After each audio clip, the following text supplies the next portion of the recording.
இந்த திண்டுக்கல் அக்ரிமெண்ட் வந்ததுக்கப்புறம் எங்களுக்கு சாஃப்ட் ஃப்ளோர் மானிட்டர் ஒரு பொறுப்பு வந்து எங்களுக்கு கொடுத்துருக்குறாங்க. லைனில் எந்த பிரச்சனை நடந்தாலும், ஃபேக்ட்ரிக்குள்ளே எங்கள் டிபார்ட்மெண்ட்டில் எந்த ஒரு பிரச்சனை நடந்தாலும் அதை போய் நாங்களே போய் சால்வ் பண்ணுற மாதிரி வந்து எங்களுக்கு வந்து ஒரு தைரியம் இருக்குது. அதுக்கப்புறம் ஏதாவது இப்போ லேடிஸ்க்கு இப்போ ஏதாவது பிரச்சனைனா, ஏதாவது சூப்பர்வைசர் ஏதாவது சொல்லிட்டாங்க வச்சுட்டாங்கன்னா அவங்க வந்து எங்ககிட்ட தைரியமாக சொல்லுவாங்க.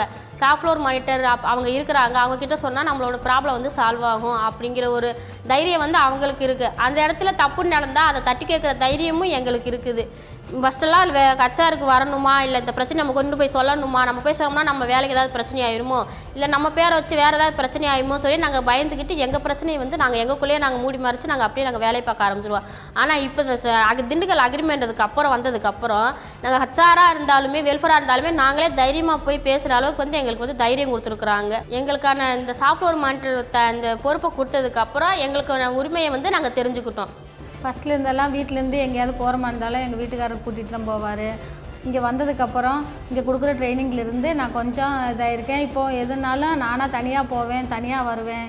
இப்போ தைரியமாக வீட்டில் தடுறாரு. ஃபஸ்ட்டெல்லாம் எங்கள் வீட்டுக்காரர் திட்டினாலும் இல்லை அடித்தாலும் ஏதாவது சொன்னாலும் எனக்கு எது சொல்கிறதுன்னு தெரியாது, என்ன பண்ணுறதுன்னு தெரியாது. இது ஏன் நம்மளை தேவையில்லாமல் பேசுகிறாருன்னு திருப்பியும் சொல்ல தெரியாமல் அழுதுகிட்டு கம்முன்னு இருப்பேன். ஆனால் இப்போ வந்து ஏன் என்னை திட்டுறீங்க, எதனால் என்னை திட்டுறீங்க, நான் தப்பே பண்ணல, எதுக்கு என்னை திட்டுறீங்க அப்படின்னு போல்டாக பேசுவேன். ஃபஸ்ட்டெல்லாம் எனக்கு இது தெரியாது. ஊருக்குள்ளே ஏதாவது பிரச்சனையானாலும் நம்ம போய் கேட்குறதுக்கு அவங்க பிரச்சனைக்கு நம்ம ஏன் போகணும், நம்ம ஏன் கேட்கணுன்னு போனாலும் நம்மளுக்கு ஏதாவது ரெஸ்பான்சிபிலிட்டி கொடுக்க மாட்டாங்க, நம்ம தேவையில்லாமல் ஏன் போகணும்னு பயந்துட்டுருப்பேன். ஆனால் இங்கே வந்து ட்ரைனிங் எடுத்ததுக்கப்புறம் இப்போ தைரியமாக ஏன் அவங்கள பேசுகிறீங்க, எதனால், சப்போஸ் இப்போ ஊருக்குள்ளே தண்ணி வரலினாலும் 4 பேரை கூட்டிகிட்டு நான் போய் தைரியமாக போய் கேட்பேன். பயந்துட்டு இருந்தேன். ஆனால் இங்கே வந்ததுக்கப்புறம் இந்த 2 வருஷத்துக்குள்ளே ட்ரைனிங் கொடுத்தாங்க.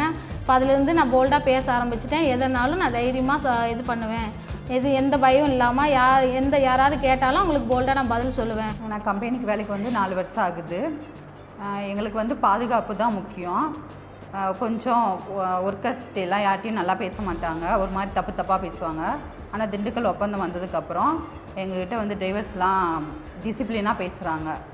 அப்புறம் அதுக்கு முன்னாடிலாம் திண்டுக்கல் ஒப்பந்தத்துக்கு முன்னாடிலாம் என்ன பண்ணுவாங்க, டிரைவர்ஸ்லாம் ஃபோன் பேசிக்கிட்டே ஓட்டுறது அந்த மாதிரிலாம் இருந்துச்சு, எங்களுக்கு பாதுகாப்பு இல்லாமல் இருந்துச்சு. ஆனால் திண்டுக்கல் ஒப்பந்தம் வந்ததுக்கப்புறம் டிரைவர்ஸ்லாம் ஃபோன் அனாவசியமாக பேச மாட்டாங்க. அந்த மாதிரிலாம் எங்களுக்கு வந்து திண்டுக்கல் ஒப்பந்தம் வந்ததுக்கப்புறம் நல்ல விஷயங்கள் எங்களுக்கு நடந்துச்சு. ஒர்க்கர்ஸ்லாம் வந்து இந்த இடத்துல தான் உட்காருவேன், அந்த இடத்துல தான் உட்காருவேன் அப்படின்லாம் நிறைய பேர் வந்தாங்க. டிரைவர் வந்து அவங்களுக்கு மட்டும் சப்போர்ட் பண்ணுறது அந்த மாதிரிலாம் இருந்துச்சு.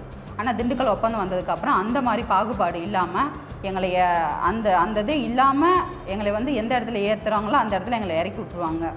நீங்கள் இப்படி தான் நடந்துக்கணும், அப்படி தான் நடந்துக்கணும்னு சொல்லிலாம் திண்டுக்கல் ஒப்பந்தம் வந்ததுக்கப்புறம் டிரைவர்ஸ்க்கு மீட்டிங் போட்டாங்க. அப்புறம் வந்து இங்கே வந்து கம்பெனியில் வந்து இந்த ஜாதி மதம்லாம் பார்க்குற வேறுபாடு இருக்கா அந்த மாதிரிலாம் இருந்துச்சு. ஆனால் வந்து உள்ள ஒர்க்கர்ஸ்குள்ளே இந்த தண்ணி வாங்கி குடிக்கிறது, இந்த சாப்பாடு வாங்கி சாப்பிட்றது, பக்கத்தில் உட்கார்றது அந்த மாதிரிலாம் ஒரு மாதிரி நடந்துச்சு. ஆனால் திண்டுக்கல் ஒப்பந்தம் வந்ததுக்கப்புறம் அந்த மாதிரி ஒரு அமைப்பே எங்களுக்கு இல்லை. திண்டுக்கல் எଗ୍ରିମେଣ୍ଟ ପୂର୍ବରୁ ଆମମାନଙ୍କୁ ଏ ପ୍ରକାର ଫ୍ୟାସିଲିଟି ଥିଲା कि जे आग डिंडिगल एग्रीमेंट पूर्वर आमको कौन सी भाव में फ्रीडम मिलू नाला, जहाँकि आम मासकू थरे केवल मात्र सालेरी पर ही आम टोकेन हिसाब से जहाँकि नाम लिखुलु 100 जन पिला हेले गोटे बस आरेंज होता आम जाकि किंतु एबे आमको फ्रीडम अनुसार सालेरी पर हो कि जिते बेले भी हो आमको मासकू मास थरे एमती नियंती नाई। एबे डिंडिगल एग्रीमेंट पर आमको सप्ताह प्रति संडे रे आमको जिते बेले इच्छा लगे से आम मार्केट जाऊँ। आउ मार्केट जावा समय आम निजर आइडेंटिटी कार्ड आम पिंधि था जहाँकि जे आम मानकर सेफ्टी पाई ए आइडेंटिटी कार्ड आम यूज करूँ, जहाँकि जे काले कि बेले कौन असुविधा हेबो कि प्रकार अकस्मात दुर्घटना हो पारे से साचिकी आम आइडेंटिटी कार्ड आमर निजर सेफ्टी निमंते आम जिते आम संडे को संडे आम मार्केट जाऊँ से आम मार्केट गला समय ए आइडेंटिटी कार्ड आम पिंधु।